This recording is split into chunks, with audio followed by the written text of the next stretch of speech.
You're introducing the one and only Big Podcast. It's Build a Big Podcast, the marketing podcast for podcasters. This podcast, all about growing your podcast, all about having a message that people care about, all about making more money with your podcast, getting people to talk about your podcast, making a podcast that matters. It's like a tree falling in a forest. Does it make a sound if nobody's there? Does your podcast matter if nobody hears it? It can. It's a way for you to work through the things that you're talking about.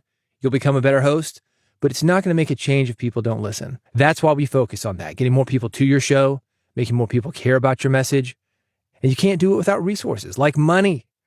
That's why we throw that into the mix. This episode, the audio edition of my weekly newsletter, that is called Big Podcast Insider. You can find it at newsletter.bigpodcast.com. It goes out every Friday morning, New York City time.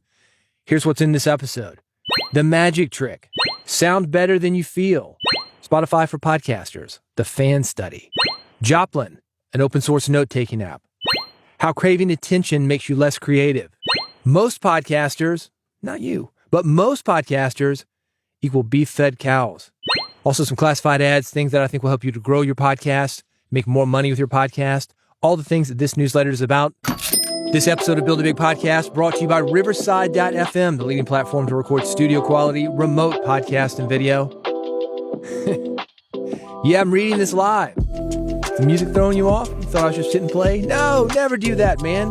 What would Bill O'Reilly do? Say, we'll do it live.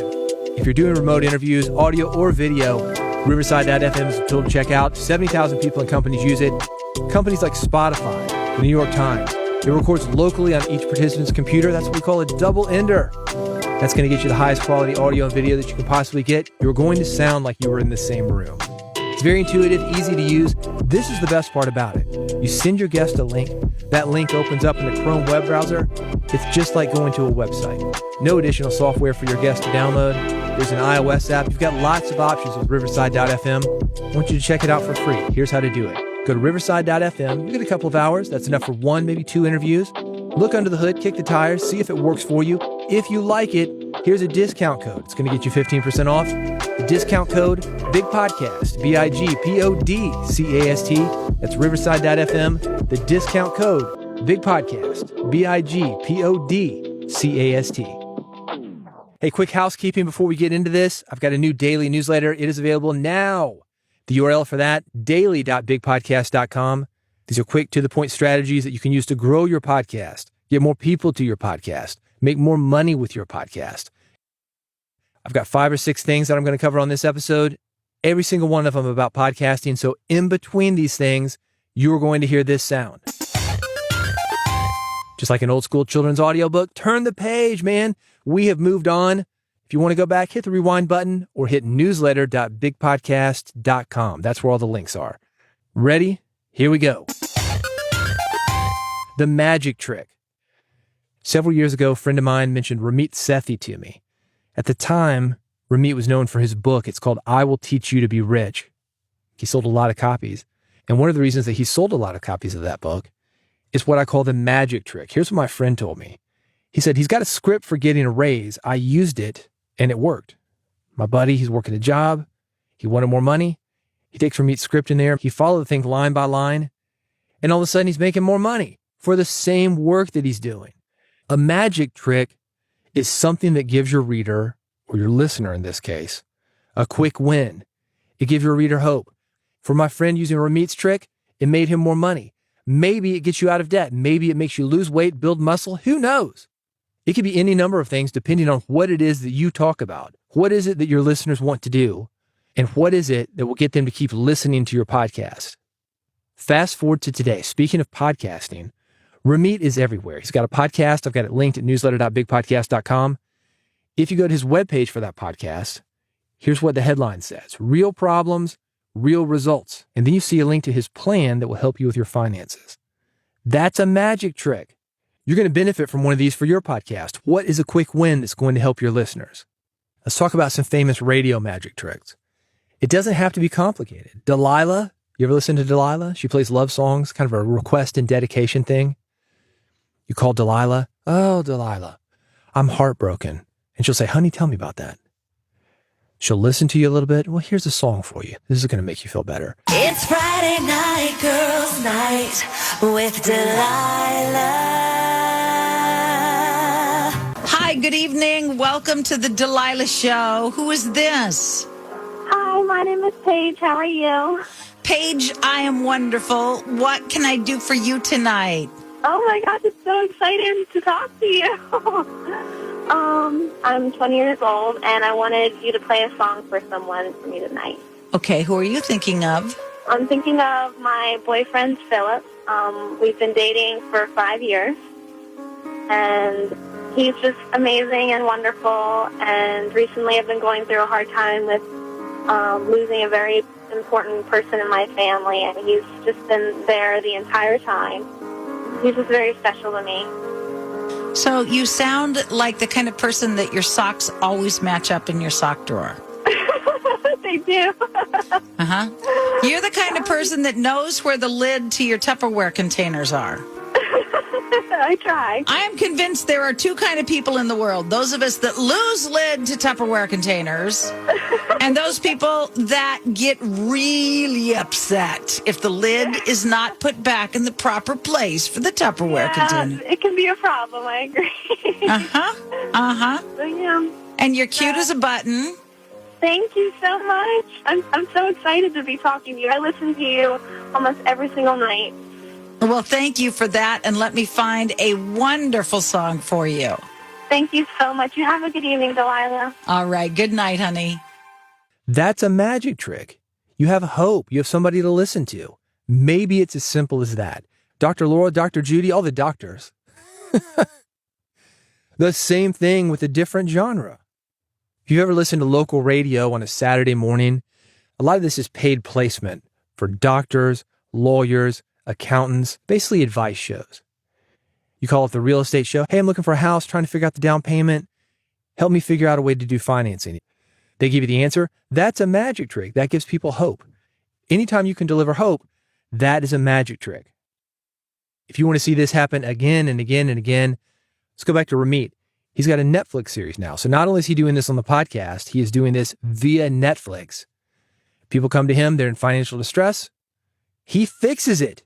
At least gives them a plan to fix it. At least gives them hope. And again, that is the foundation of a magic trick. Hope.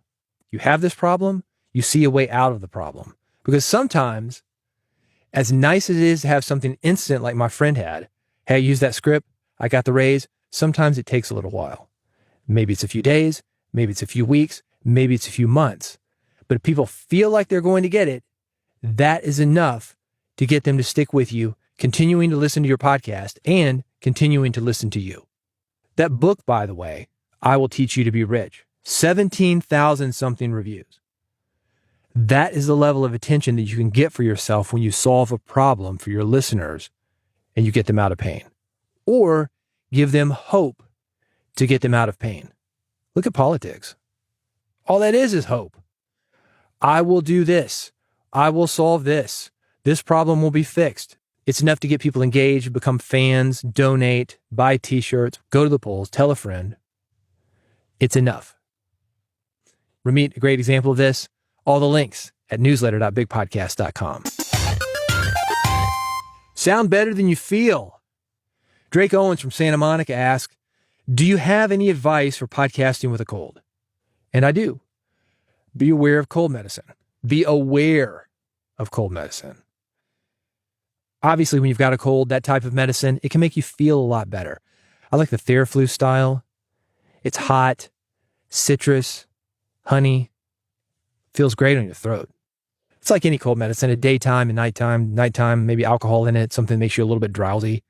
But my experience, even the daytime variety, it can slow down your thinking. It can slow down your reaction time. You may not know it in your day-to-day actions. You might feel a little groggy. You think, I got a cold, a little groggy. But man, when you get in the studio, I remember one time being in the studio, still taking this medicine, really for my throat. The beginning of it, I'm like, all right, cool. But I was just so tired from the cold. And then the medicine kicks in. And my reaction time, man, it was like going through a fog. Guests would say something, and I'm thinking in my head, it's like an out-of-body experience. Okay, I'm going to respond here, and here's what I'm going to say, and this is kind of witty. and I'm going to be kind of animated about it because I want to get a laugh. And then it comes out like everything was slowed down, man. It was so weird. And, slightly off topic, but on topic. You know what I was thinking? I was like, how did Limbaugh do this? Dude was on drugs forever on the radio. He made it happen. Maybe you get used to it. I was not used to it. It's like swimming through mud, man. A huge fog around me. Got some tips from NPR. These are non-medicine tips. These are going to make you feel a lot better. One of them is to hydrate. Drink lots of water. Avoid coffee and alcohol. Coffee and alcohol will dry you out. And this is something all voiceover people know. Avoid coffee and alcohol. It's not coffee, it's caffeine.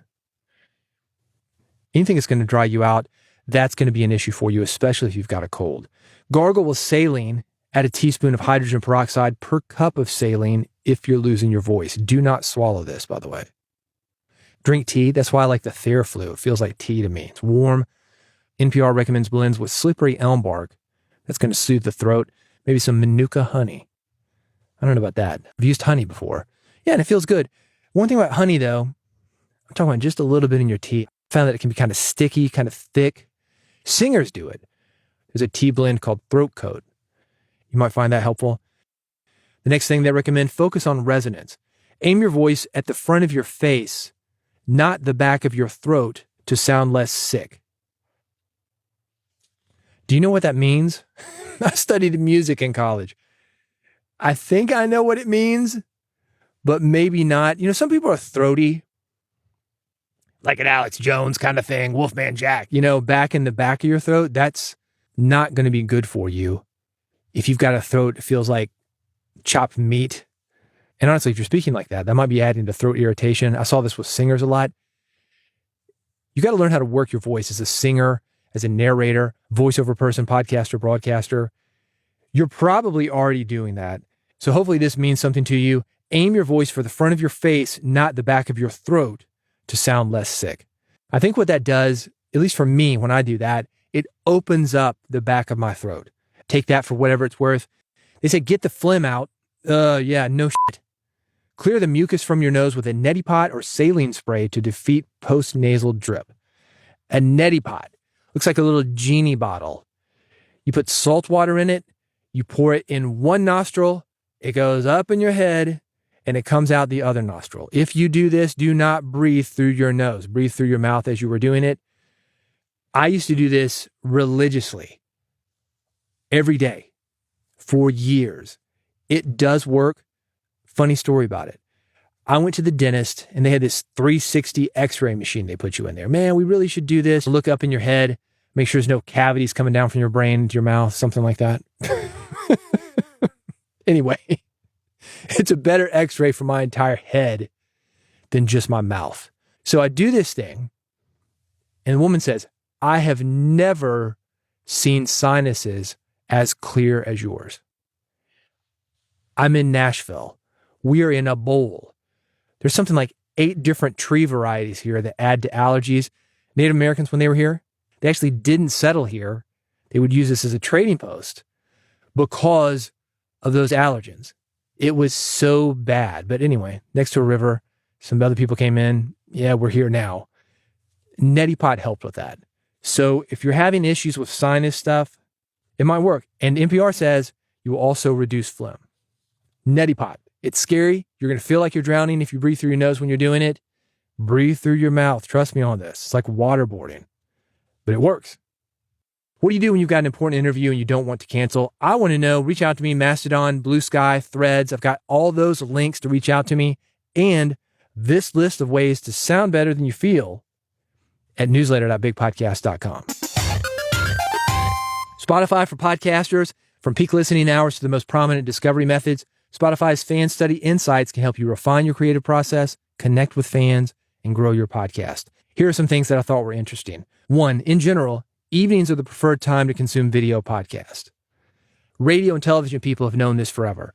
The only time of the day when broadcast radio ratings are better than television is in the morning. Why is that? People are getting ready for work, man. They don't have time to watch a screen. Now, things have changed.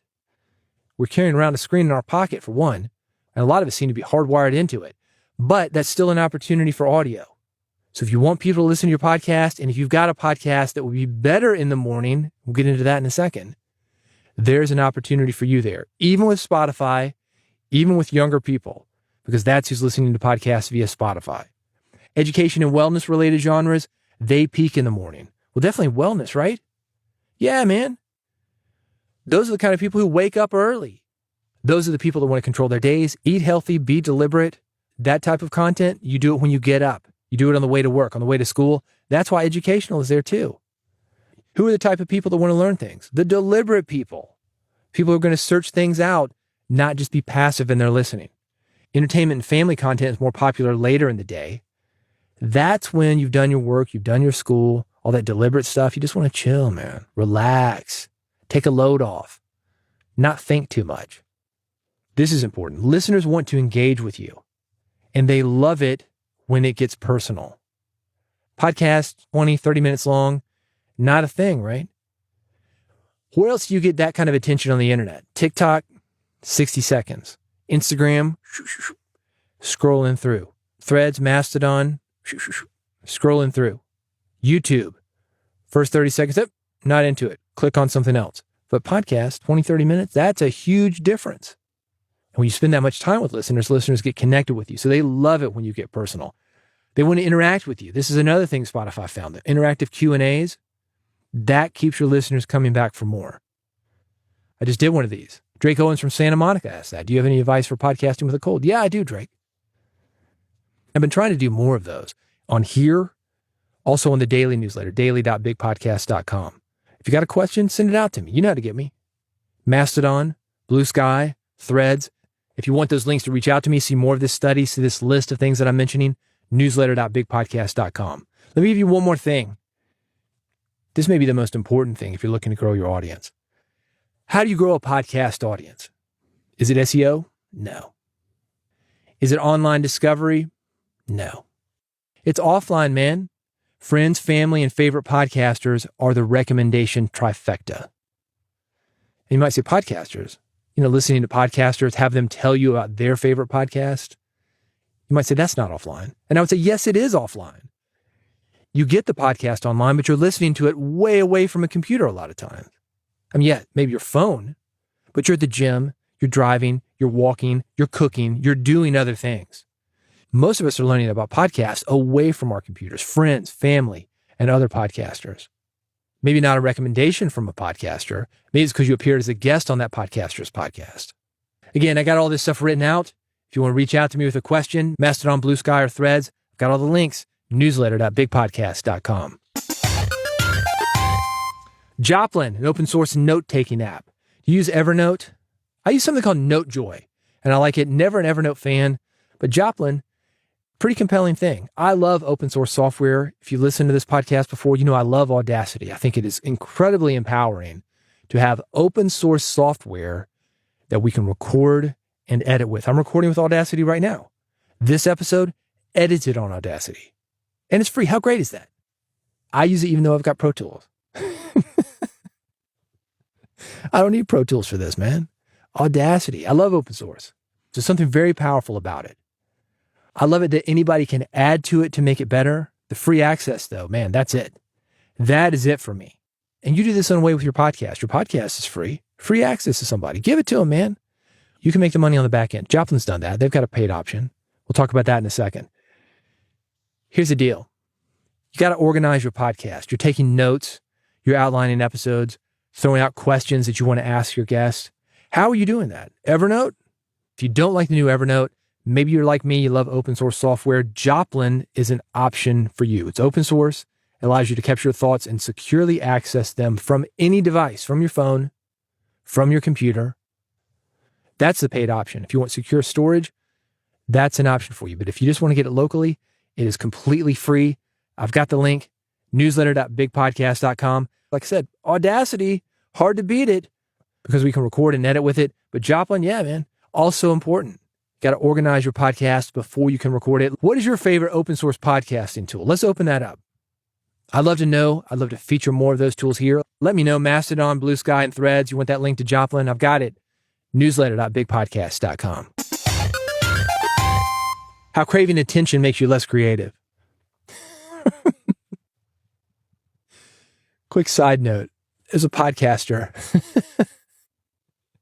people had accused him of being a narcissist. Man, you're a narcissist. This podcast is all about you.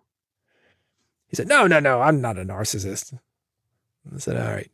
There's one way to tell. I go to his Instagram account. Selfie. The whole grid, selfies. Kind of looks like a narcissist to me. Attention is addictive.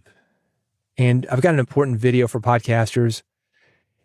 Do you feel you're addicted to social media? Are you addicted to the attention, the likes, that quick hit of dopamine that you can get from social media? This is a TEDx talk. Joseph Gordon-Levitt. He delves into the perils of seeking attention on social media.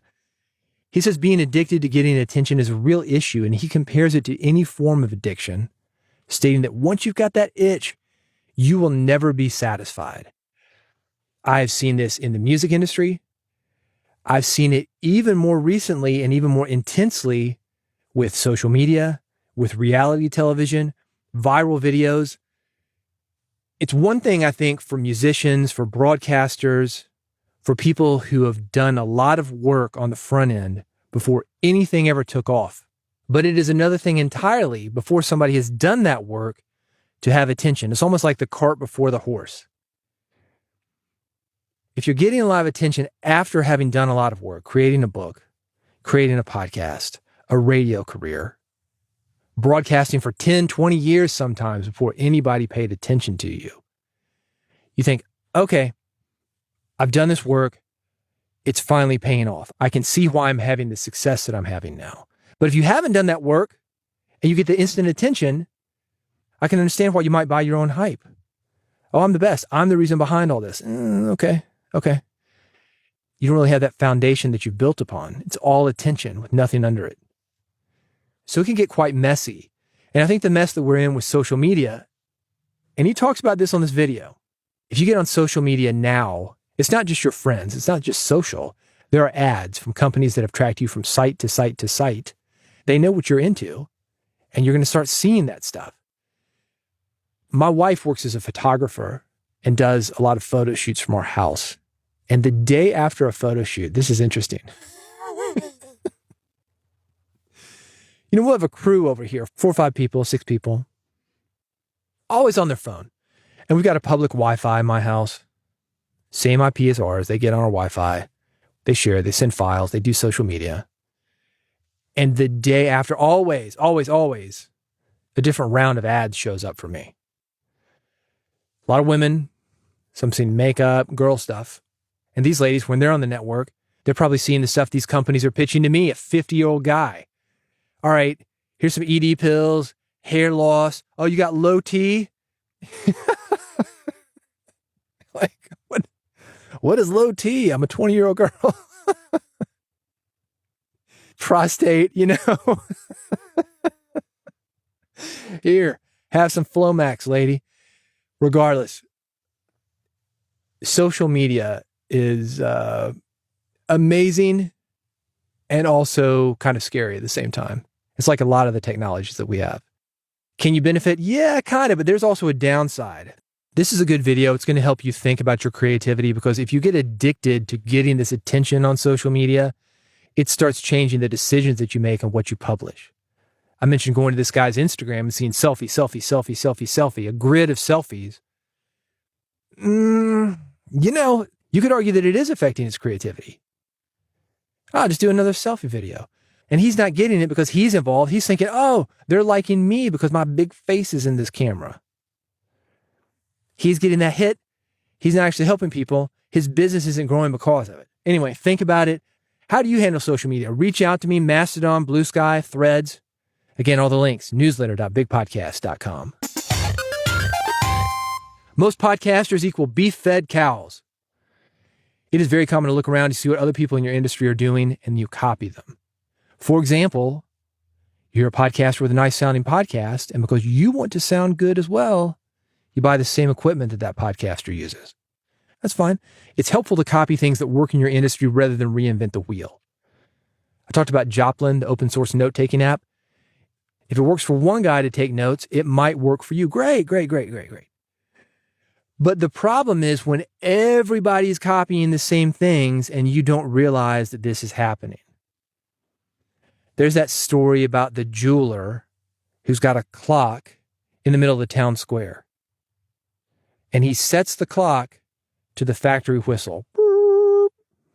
Factory starts 9 a.m. every day, sets it at 9 a.m. One day, the factory foreman comes in for watch repair. He's talking to the jeweler. They have a discussion about what they do. The jeweler finds this out. He said, I set my clock to the factory whistle. And the guy from the factory said, oh, that's funny. I'm the guy who does the whistle, and I set my watch to your clock. They're watching each other. Neither one of them knows if they're off or not.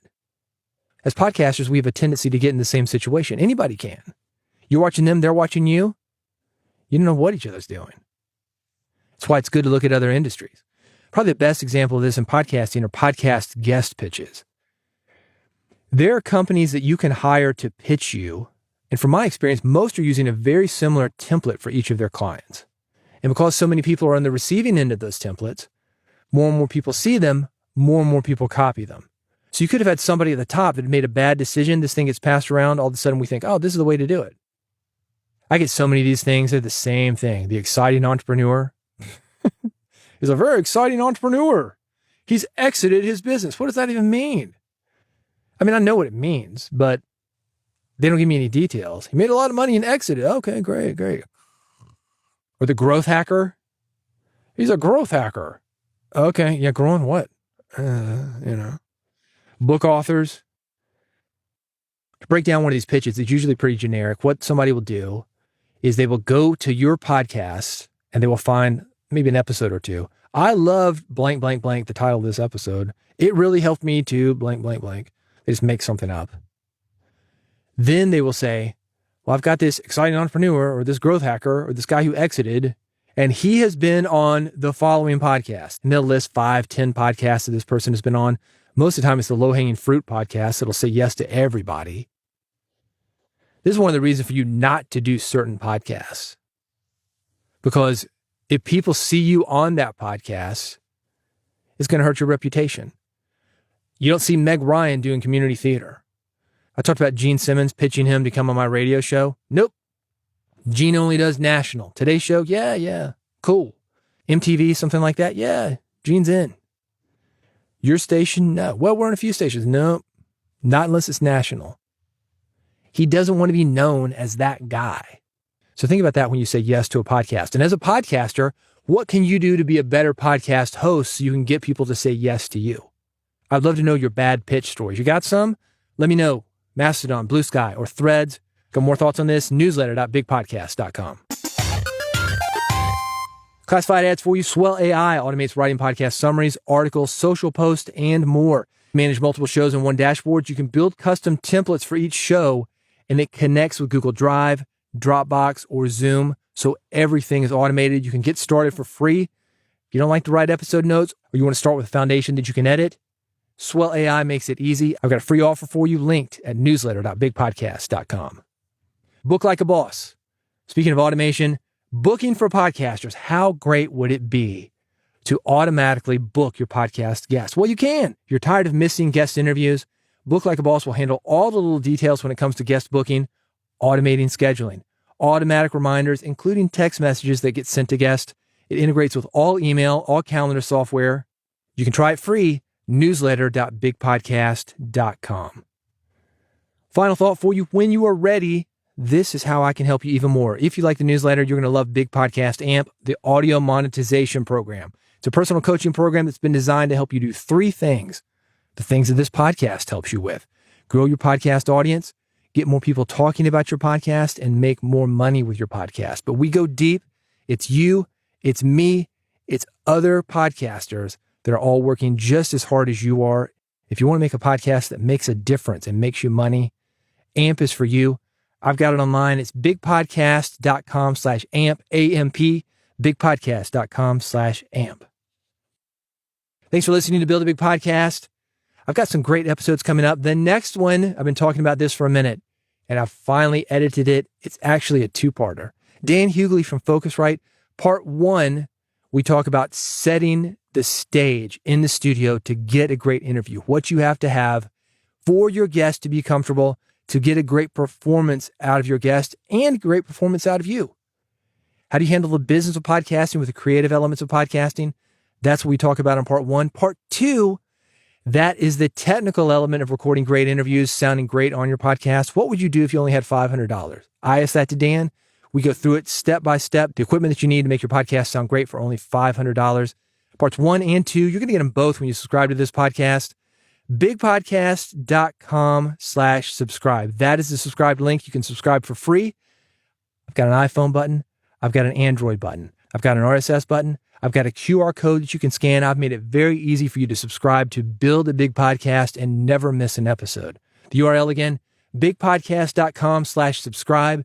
Go there now. You're going to get parts 1 and 2 with Dan Hughley coming up. The man knows about recording. He knows about performance. You're not going to want to miss this. Bigpodcast.com/subscribe. That is how to subscribe to Build a Big Podcast. So you don't. I will see you there, and I will see you here on the next episode of Build a Big Podcast.